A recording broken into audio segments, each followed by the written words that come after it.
ચાલો મિત્રો, સરસ મજાની ચર્ચા આજે કરવા જઈ રહ્યા છીએ. આ ચર્ચાની અંદર શું છે તો કે હેવ ટુ નો ઉપયોગ. આ હેવ ટુ જે છે તે શું છે, તે શા માટે વપરાય, ક્યારે વપરાય, કેવી રીતે વપરાય, કયા કયા કાળમાં વપરાય, તેની આપણે સંપૂર્ણ માહિતી મેળવવાની છે. આના અગાઉ તમને ખ્યાલ છે કે આપણે શું શીખ્યા હતા તો કે ટુ હેવ.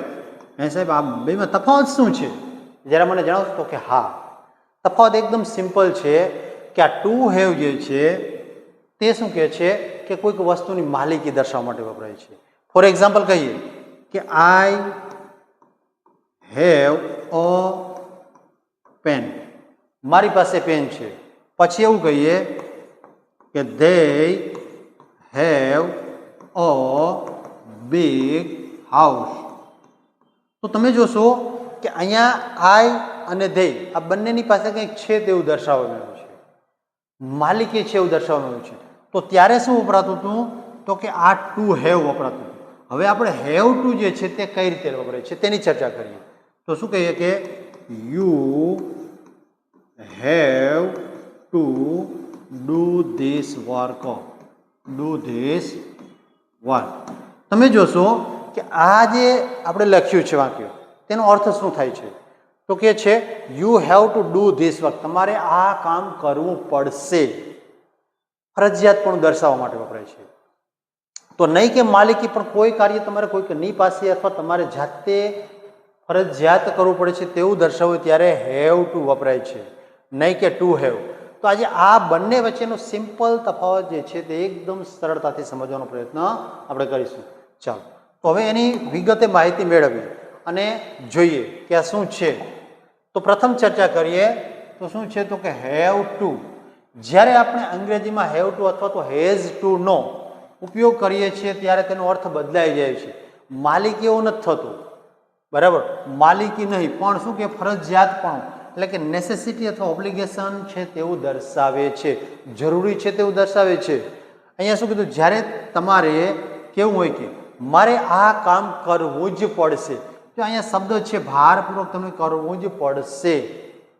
તો ત્યારે અહીંયા શું કીધું કે અથવા કરવું પડે છે, કરવું જ પડશે અથવા કરવું પડે છે, ઈચ્છા ન હોવા છતાં કરવું પડે છે તેવું દર્શાવવું હોય તો ત્યારે આનો ઉપયોગ થાય છે. કેનો? તો કે હેવ ટુ નો ઉપયોગ ત્યારે થાય છે, બરાબર? તો આ એકદમ સિમ્પલ તફાવત છે, તે જરા ધ્યાનમાં લેશી આપણે. અને હવે તેનાથી આગળ ચર્ચા કરીએ તો વિગતવાર એની માહિતી મેળવીએ. તો અહીંયા આપણને બંને બાબતો વચ્ચેનો તફાવત છે શેનો તો કે હેવ ટુ અને હેઝ વર્તમાન કાળમાં ફરજ દર્શાવે છે. તો અહીંયા હેવ ટુ જે છે અને હેઝ ટુ આ બંને ક્યારે વપરાય છે તેની ટૂંકી માહિતી મેળવીએ. તો અહીંયા સબ્જેક્ટ તરીકે શું છે તો અહીંયા રૂપ અને અહીંયા અર્થ. તો અહીંયા આઈ, વી, યુ અને ધે તો આ કરતા હોય ત્યારે શું વાપરવાનું છે તો કે હેવ વાપરવાનું છે, એટલે કે હેવ ટુ વાપરવાનું છે. એનો અર્થ શું થાય છે તો કે કરવું પડે છે અથવા કરવાનું છે. તમારી પાસે પસંદગી નથી હોતી, તમારી પાસે ભાર હોય છે કે ભાઈ આવું કરવાનું છે, કરવું જ પડશે તેવું દર્શાવવું હોય ત્યારે. પછી હી, સી અથવા ઇટ આ ત્રણમાંથી કોઈ પણ કરતા હોય ત્યારે તેની સાથે શું વપરાય છે તો કે હેઝ ટુ વપરાય છે. કરવું પડે છે અથવા કરવાનું છે, આવો બંનેનો અર્થ થાય છે. તમે જોશો તો બંનેનો અર્થ સમાન થાય છે, માત્ર અહીંયા કયા કરતાની સાથે શું આવે છે તે જરા આપણે યાદ રાખશું, બરાબર? આ કોઈ પણ કરતા હોય, હી, સી, ઇટ હોય તો હેવ આવે છે, હેઝ ટુ આવે છે, અને આઈ, યુ, ધે હોય તો શું આવે છે હેવ ટુ આવે છે. અને હવે તેનાથી આગળ ચર્ચા કરીએ તો એક્ઝામ્પલ છે તે જોઈએ તો ખ્યાલ આવશે.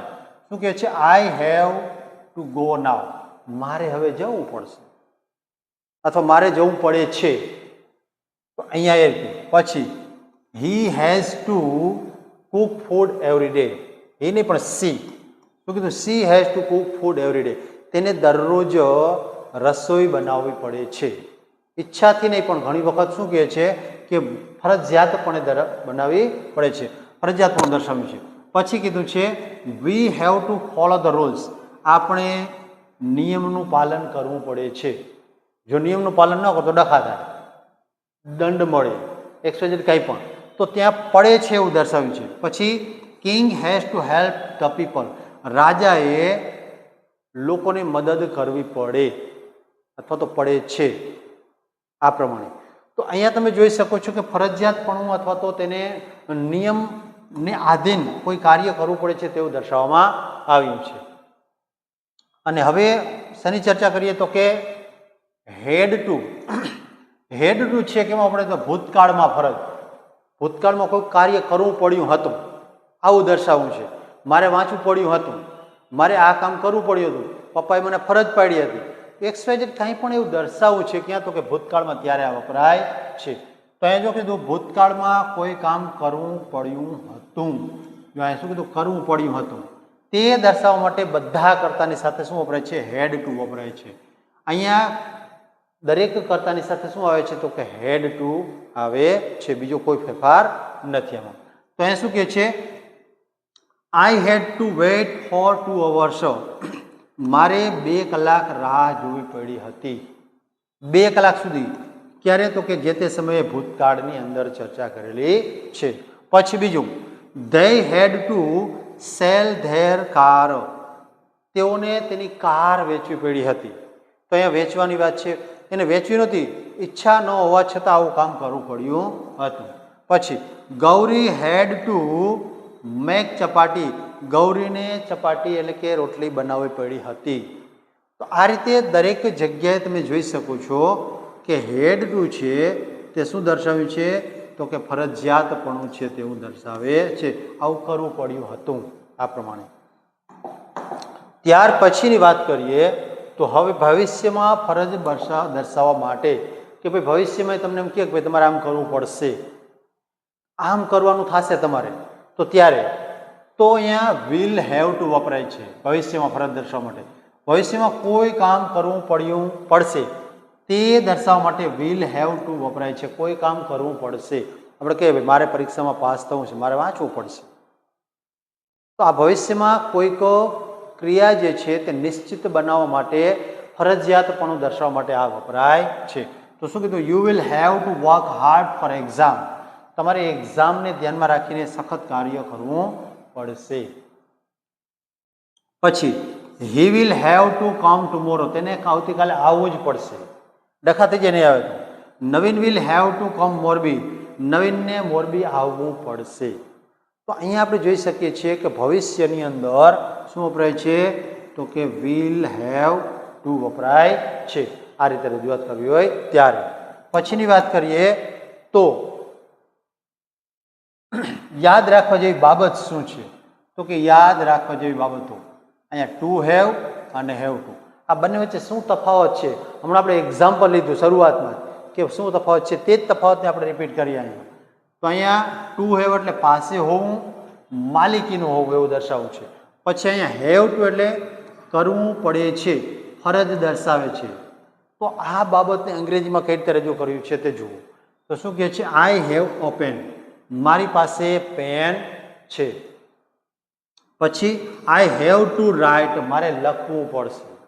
તો અહીંયા તમે કોઈક માલિકીની વાત નથી આવી, કોઈક ક્રિયા જે છે તે કરવી પડશે એવું દર્શાવવામાં આવે છે.